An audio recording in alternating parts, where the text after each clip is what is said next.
Y buenas a todos. En el vídeo de hoy toca hablar sobre la película de Lucifer y sus ángeles caídos, más conocida como Saint Seiya, Guerreros de la Última Guerra Santa.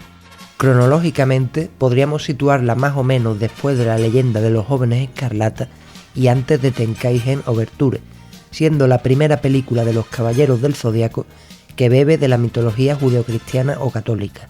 La película empieza mostrándonos el amanecer en el santuario.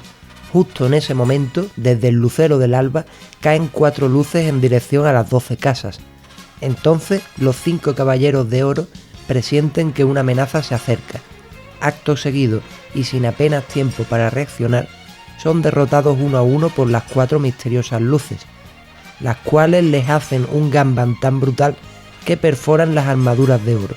Una vez que los 5 dorados han sido derrotados, las 4 luces llegan hasta la cima del santuario, lugar donde se encuentran el templo de Atena y la estatua de la diosa. Estos se arrodillan para recibir a su líder, Lucifer, el cual llega y una vez delante de la estatua de Atena, le corta la cabeza mientras recita un pasaje de la Biblia, del cual hablaremos luego en el análisis porque tiene un simbolismo que me parece muy interesante. Volviendo al resumen, Lucifer levanta su templo conocido como Pandemonium, en un lugar cercano. Además se muestra cómo alrededor del mundo están sucediendo erupciones volcánicas, maremotos y algún tipo de fenómeno climatológico que consiste en una especie de niebla mortal.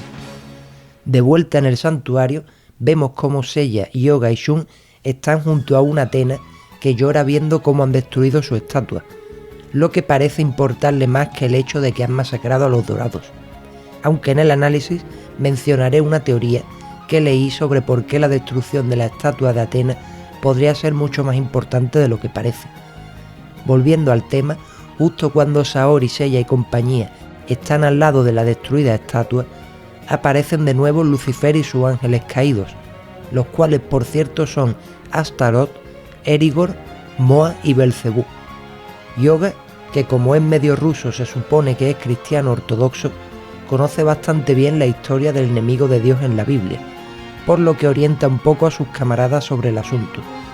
También Lucifer cuenta que en una época indeterminada fue sellado en el infierno por la propia Atena, pero pudo escapar de allí gracias a los cosmos de Abel, Eris y Poseidón, quienes ayudaron a salir del infierno a Lucifer y le dieron parte de su cosmos, a cambio de que éste se vengue de Atena en su nombre. Así que ahora Lucifer quiere venganza, por lo que le dice a Atena que si quiere salvar a la tierra tendrá que hacer penitencia y derramar su sangre para sufrir lo mismo que supuestamente sufrió Lucifer en su destierro al infierno.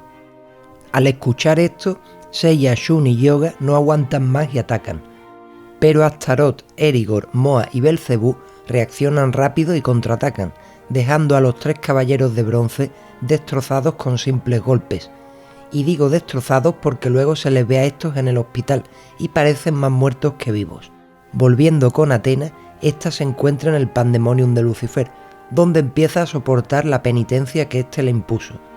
Primero deberá caminar entre espíritus diabólicos o algo así, y luego llegará a una senda de espinas, la cual se supone que es la parte más peligrosa del camino, y además es una alegoría a la corona de espinas que llevó Cristo durante su calvario. Se supone que a cambio de que Saori hiciera todo esto, Lucifer prometía no seguir haciendo daño a la gente con más catástrofes alrededor del planeta. Mientras tanto, Seiya, Yoga y Shun llegan al Pandemonium, acompañados también por Shiryu, que se unió a la partida. Entonces aparecen Astaroth y Belcebú para hacerle frente, pero Shiryu, demostrando que tiene más cojones que el dentista de Alien, se queda a pelear con los dos a la vez, mientras le dice a sus compañeros que sigan su camino.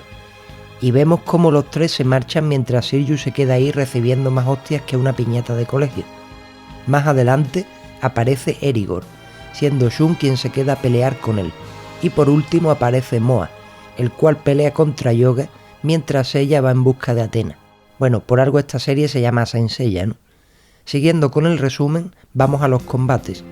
Shiryu consigue derrotar a Astaroth, pero queda muy herido en el proceso, y Belcebú lo aprovecha rematándolo y marchándose del lugar. Moa usa una técnica muy cobarde con la que crea una ilusión de la madre de Yoga, y se aprovecha de ello para atacar al Caballero del Cisne. Pero al final Yoga le echa huevos y revienta a semejante cobarde. Además, en mi opinión, se lo merecía bastante, aunque Yoga cae agotado producto del esfuerzo. Y luego Shun está a punto de ser derrotado por Erigor, pero para sorpresa de nadie, es rescatado en el último segundo por Ikki Entradas Espectaculares de Fénix, quien, a diferencia de su hermano, no se anda con tonterías y le da a Erigor una paliza bastante brutal. Además, una vez que Erigor es eliminado, Ikki sigue su camino para ayudar a Seiya y deja a Shun en el suelo, diciéndole que se levante por sí mismo. Y ahora nos vamos con Seiya, el cual llega por fin hasta Saori, aunque aparece Belcebú y lo manda a pasear de un ataque. También llega Ikki para ayudar, pero es derrotado por el propio Lucifer de un solo ataque. Pero por supuesto Seiya no se rinde y vuelve a levantarse, aunque esta vez es ayudado por Yoga y Shun, quienes entretienen a Belcebú por unos segundos para que Seiya siga su camino. Pero cuando parece que el último de los ángeles caídos se ha deshecho de Yoga y Shun y va a atacar a Seiya, aparece Shiryu, quien pretende terminar la batalla que le quedó pendiente con Belcebú, mientras Saori está cruzando el camino de espinas y derramando su sangre. Entonces Lucifer cuenta que su verdadero plan es usar la sangre de la diosa para revivir a Abel, Poseidón y Eris, y además aumentar más aún su propio cosmos. Ante esta situación tan desesperada, Seiya hace arder su cosmos al máximo, apoyado por los cosmos de sus 4 compañeros. Entonces, para sorpresa de nadie, aparece la armadura de Sagitario para vestir a Seiya. Belcebú intenta detenerlo, pero poco puede hacer ante el power-up del Caballero de Pegaso, así que termina comiendo ensalada de puño. Acto seguido, Seiya prepara la flecha de Sagitario para atravesar a Lucifer, pero este usa a la propia Athena de escudo, algo muy cobarde por cierto. Saori le pide que dispare igualmente, ya que es preferible que ella muera a que Poseidón, Abel y Eris resuciten y destruyan la Tierra. Obviamente Seiya no quiere hacerlo, pero de repente se produce un milagro. Todas las armaduras de oro, a excepción de la de Sagitario, brillan y se elevan hasta el cielo, proyectando una luz tan intensa que logra cegar al propio Lucifer, el cual se ve obligado a taparse momentáneamente la vista. Entonces Seiya aprovecha el momento y dispara la flecha, logrando atravesar a su enemigo sin dañar a Athena en el proceso. Una vez muerto Lucifer, el Pandemonium empieza a destruirse y Poseidón, Abel y Eris desaparecen, por lo que una vez más Athena y la Tierra han sido salvadas gracias a Seiya y compañía.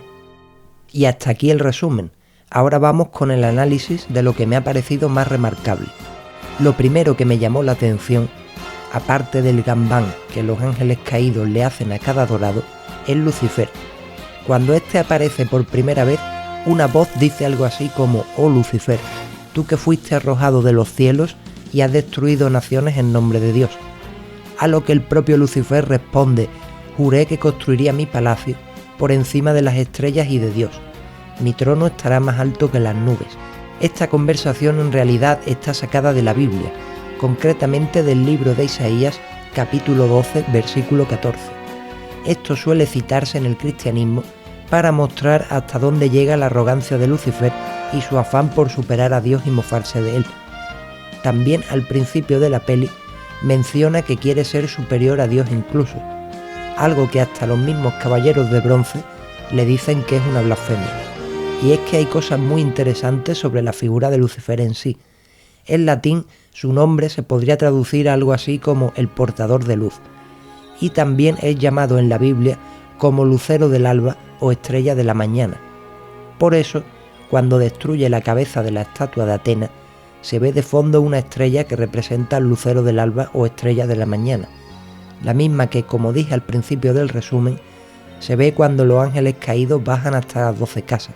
Otra cosa que me llamó la atención es el templo de Lucifer y sus ángeles caídos, conocido como Pandemonium. Esta palabra viene del latín y podría traducirse como todos los demonios o algo similar. Se supone que en la Biblia el Pandemonium sería el nombre que recibe el ejército de Satanás, es decir, todos los demonios del infierno. También en un libro de John Milton, titulado El paraíso perdido, aparece de nuevo la palabra Pandemonium, aunque en este caso Milton llama Pandemonium a la capital del infierno. Bueno, volviendo a Lucifer, hay una cosa que me parece curiosa. ¿Recordáis que antes mencioné que a Atena parece que solo le importa que hayan destruido su estatua? Pues según una teoría que leí, este hecho podría ser más importante de lo que parece. Me explico. Es sabido desde la saga de Hades que la estatua de Atena realmente guarda su armadura, la cual puede invocarse con un poco de sangre de la propia diosa. Teniendo esto en cuenta, ¿es posible que la verdadera motivación de Lucifer al destruir la estatua no fuera solo humillar a Atena, sino impedir que ésta pueda invocar su armadura para pelear ella misma? Además, casi al final de la peli, vemos cómo Atena intenta pelear ella misma contra Lucifer, pero parece que sus ataques son inútiles, y su combo es muy débil en comparación. Quizás si Atena hubiese llevado su armadura, podría haber canalizado un combo mayor como para darle pelea a Lucifer. Bueno, es posible, aunque solo son elucubraciones mías que me parecen curiosas. Siguiendo con el análisis, vamos ahora con los ángeles caídos de Lucifer. Lo primero que llama la atención de estos 4 antagonistas son los rangos que tienen. Sí, ya sé que todos son considerados ángeles caídos, pero dentro de los ángeles del cristianismo hay varias jerarquías. Si nos fijamos en sus nombres, estos serían en español Belcebú de Serafín, Astaroth de Querubín, Erigor de Virtud y Moa de Trono. Entonces lo que va después de sus nombres sería realmente la categoría angelical a la que pertenecía cada uno antes de ser expulsado del cielo, no el nombre de sus armaduras como cree alguna gente. Por tanto, deducimos que estos ángeles caídos fueron un serafín, un querubín, una virtud y un trono, antes de ser desterrados del paraíso junto a Lucifer. Y aquí viene una duda existencial que tengo. ¿Estos ángeles caídos tienen o tenían la misma categoría que los ángeles que aparecen en Tenkaigen? Quizás perdieron parte de su poder cuando fueron expulsados o algo así. ¿Y las armaduras que portan se consideran también glories? Esto sí que es un misterio, ya que durante toda la peli de Lucifer no se menciona absolutamente nada sobre las armaduras de sus esbirros. Además, prefiero el término ángeles caídos, ya que en la traducción que vi del doblaje japonés se les llamaba ángeles del infierno, lo cual hace que me suenen más a banda de moteros violentos. Otra cosa que me pareció curiosa es que, como dije antes, en la Biblia se dice que Lucifer y los demonios siempre intentan mofarse de Dios o de Cristo. Una referencia a esto sería cuando Moa le dice a Yoga que usará el Ángelus, las campanas que suenan anunciando la venida de Cristo, como melodía fúnebre para la muerte del cisne, lo cual parece que hace con cierta burla. Eso sí, la técnica de Moa, que consiste en transformarse en seres queridos de sus enemigos, me parece de cobarde sin honor. Lo mismo me pasa con Casa de Linnades. La forma de pelear que tienen este tipo de personajes hace que me parezcan escoria. Y ya llegando al fin de este vídeo, me gustaría hacer un poco de justicia hacia los dorados. Mi opinión en base a lo visto es que los ángeles caídos realmente no eran tan poderosos. Tengamos en cuenta que los 4 juntos atacaron a los dorados uno a uno y por sorpresa. Además, es probable que contasen con cierta, entre comillas, ayuda del combo de Lucifer.